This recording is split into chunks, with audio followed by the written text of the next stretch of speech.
Дараагийн мэдээг танилцуулъя. Энэтхэгийн 3 мужид 9 хүүхэд амь насаа алдсан байна. За тэдний амь насаа олох гол шалтгаан нь ханиалганы эсрэг сироп хэрэглэсэн байна. За тийм учраас энэтхэгийн цэцэг захиргааны зүгээс тухайн сиропыг хориглох юм шийдвэр гаргасан болохоо мэдэгдэж байгаа юм. Энэтхэгийн эрүүл мэндийн яамнаас гаргасан мэдээлэлээр энэтхэгийн өмнөд хэсэгт орших Тамил Наду хотын Сирисен фарма компани үйлдвэрлэсэн Колтриф нэртэй эмэнд бол тухайн эмнээс бол хориотой бодис илэрсэн байгаа юм байна. За энэхүү эмэнд бол шинжилгээ хийж үзэхэд шинжилгээний дээжээс диэтилийн гликол нэртэй бодис тухайн эмэнд агуулгадж байгаа нь бол илэрсэн байна. За диэтилийн гликол гэдэг нэртэй энэхүү бодис нь үйлдвэрлэлийн уусгагч бодис бөгөөд бага хэмжээгээр уусан ч хүмүүний эрүүл мэндэд маш хортой болохыг анхааруулж байгаа. За дээжинд бол зөвшөөрөгт хэмжээнээс хэтэрсэн диэтилийн гликол илэрсэн гэдгийг эрүүл мэндийн яамд мэдээлэл бол дурдсан байна. За энэхүү сиропыг худалдан борлуулахыг Махаяда Пардаш мужийн даяар бол хориглосон гэдгийг тус мужийн ерхий сайд Мохан Ядаб мэдгдсэн байна. За Мохан Ядаб мөн нэмж мэдэгдэхдээ Сирисен фарма компани бусад бүтээгдэхүүнийг мөн борлуулахыг хориглосон болохыг мэдэгдэж байна. За Тамил Наду болон хөрш Керэлэ мужуудад тухайн эмийг борлуулахыг мөн хориглосон тухай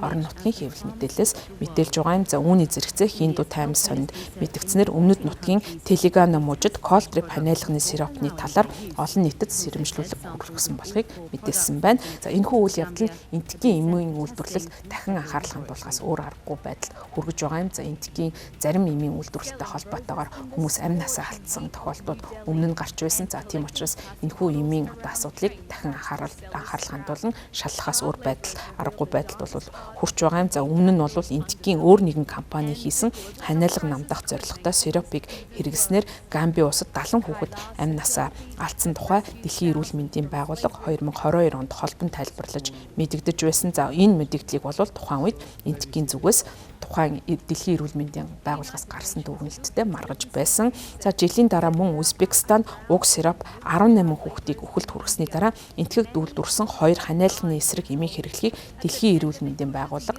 анхааруулж сэрэмжлүүлсэн байна. За үүний дараагаас Иракаас хорт бодисоор бохирдсан эм олцсны дараа 10 сарын хугацаанд энэтхэгт үйлдвэрсэн эмийн эсрэг 5 дахь удаага сэрэмжлүүлэг гаргаж Дэлхийн эрүүл мэндийн байгууллагаас улс орнуудад мэдэгдэж байсан. За хэвлэл мэдээллийн товчоо хэмээх байгууллагын 5 дугаар сард хийсэн мэдээлэлд дурдсанаар энэтхэг улс дэлхийд даярх генерик эмийн хангамжийн 20 орчим хувийг хангадаг юм байна. За эдгээр нь бол патентын хугацаа дууссаны дараа үйлдвэрсэн эмийн хямд хувилбаруудыг бол генерик эм гэж нэрлэдэг. За энэтхэгийн цэцэг захиргааны эмийн агентлагийн мэдгдснээр эмийн үйлдвэр нь дэлхийн хэмжээнд эмийн үйлдвэрлэлээр 3 дугаарт ордог юм байна. За 2011 онд энэтхэгийн фармакологийн сэтгүүлд мэдгдсэн судалгаанаас үзэхэд генерик эмүүд нь ижил төстэй эмүүдээс 5-6 дахин хямд байдаг ч гэсэн чанарын хувьд мэдгцгүйц ялгаагүй болох нь бол судалгаагаар тогтоосон байна. За тэрд байтугай Америкийн нэгдсэн улсын ерөнхийлөгч Дональд Трамп энэтхэгийн эмийн үйлдвэрт ногдуулсан татвар нь генерик эм үйлдвэрлэлд бол хамаараагүй байгаа юм. За өөрөөр хэлбэл энэтхэг улсаас хямд генерик эмийг